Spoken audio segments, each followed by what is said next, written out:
বিসমিল্লাহির রহমানির রহিম। আসসালামু আলাইকুম সুপ্রিয় বন্ধুরা, দি রেন কুকিং কটেজে সকলকে সাদর অভিনন্দন। আশা করি নিশ্চয়ই সকলে ভালো আছেন। আলহামদুলিল্লাহ, আমি খারাপ নেই। চলে আসলো আলফি শাহরিন রমাদান। কে কীরকম প্রিপারেশন নিচ্ছেন নিশ্চয়ই জানাবেন। আমি অলরেডি একটি ভিডিও দিয়েছি, আর আশা করি ভিডিওটি দেখে কমেন্ট করবেন।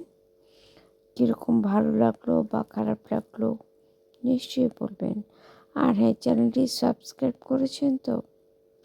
আর নিজের ফ্যামিলি মেম্বারদের সাথে অ্যাটলিস্ট শেয়ার করবেন। আমার ভিডিওগুলো শেয়ার করলে কারো ফ্যামিলি লিঙ্ক হয়তো ব্রেকআপ হবে না। তো যাই হোক, আমরা আজকের কথাগুলো বলি। রমজান, যার প্রথম 10 দিন রহমতের, মাঝের 10 দিন মাগফিরাতের, আর শেষের 10 দিন হচ্ছে জাহান্নাম থেকে মুক্তি এবং জান্নাতের টিকিট ধরার লিঙ্ক। ঠিক আছে? তো এর প্রথম 10 দিন আমরা কিভাবে কি করতে পারি?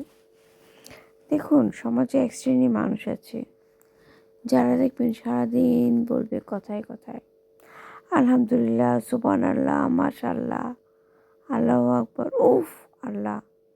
হ্যাঁ, এই রমজানে আমার তো 10-12 কেজি আদা লাগে, আমি অমুক টাইপের টমেটো ছাড়া সালাদ খেতে পারি না, উফ বেগুনের যা দাম, ভাগ্যিস আমার কালেকশনে ছিল, ওই খরচটা বেঁচে গেল। আচ্ছা, সেটা করছেন ভালো কথা, কিন্তু এই রহমতের 10 দিনে আপনি আল্লাহর কাছে কি একবারও সরি বলেছেন? এখন ভাবতেই পারেন যে আমি কেন সরি বলবো। দেখুন, আপনার প্রভাব, ক্ষমতা, প্রতিপত্তির বদৌলতে কেউ হয়তো তার সাথে ঘটে যাওয়া দুর্ঘটনাগুলো বলবে না, কিন্তু রব্বুল আলামিনের দরবারে তো ঠিকই এগুলো হিসেব করা আছে। তো আমরা হিংসা, বিদ্বেষ, অহংকার ভুলে গিয়ে যদি কারো হক নষ্ট করে থাকি, যদি কারো সাথে বিশ্বাসঘাতকতা করে থাকি, তবে যেন আল্লাহর কাছে ক্ষমা চাইতে পারি। ঠিক আছে?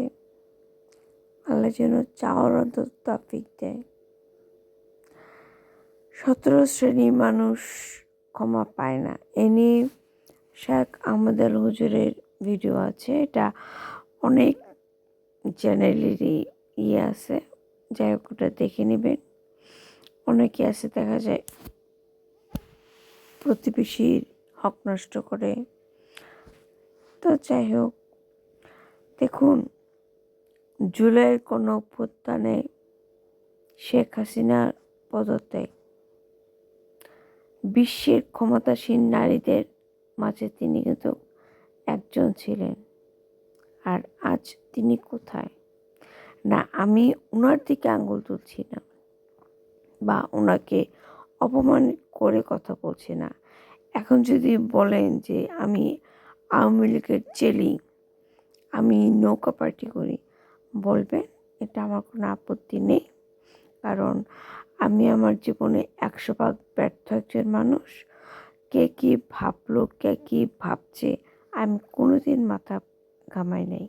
আমার ব্যর্থতার এটা সবচেয়ে বড় কারণ। যাই হোক, এসব কথা না বলি।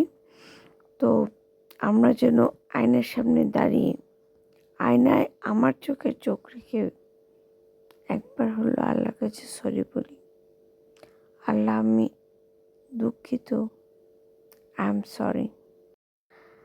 ঠিক আছে? যে Allah I am sorry, I am sorry, I am sorry. চোখে যদি পানি না আসে তো না আসবে, কিন্তু মন থেকে আল্লাহর কাছে সরি বলবেন। এটা রহমতের মাস, আল্লাহ হয়তো আপনাকে ক্ষমা করে দিতেও পারে। আপনার প্রভাব ক্ষমতার দাপটে হয়তো কেউ তার মুখটাকে বন্ধ রেখেছে, কিন্তু তার আত্মা সে কিন্তু সবসময় আল্লাহর কাছে অভিযোগ করেই যাচ্ছে। ঠিক আছে, এই শেখ হাসিনার পদত্যাগ সব থেকে বড় একটা উদাহরণ।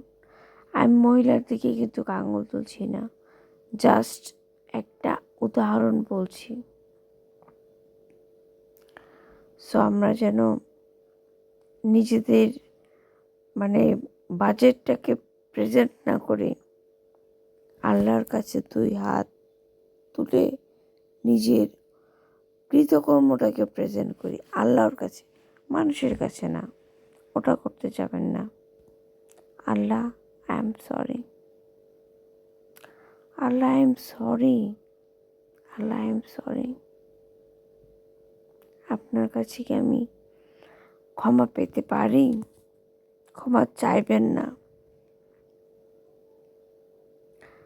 ঠিক আছে? তো ওই মুখ ভরে শুধু আলহামদুলিল্লাহ সুবহানাল্লাহ বললেই ইমানদার হওয়া যায় না।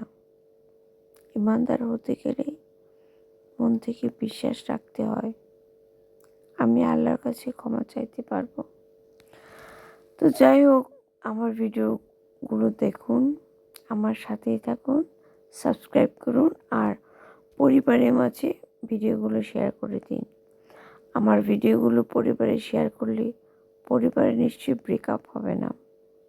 হবে কি? এটা কমেন্ট করে বলবেন কেমন? জাযাকাল্লাহ খাইর।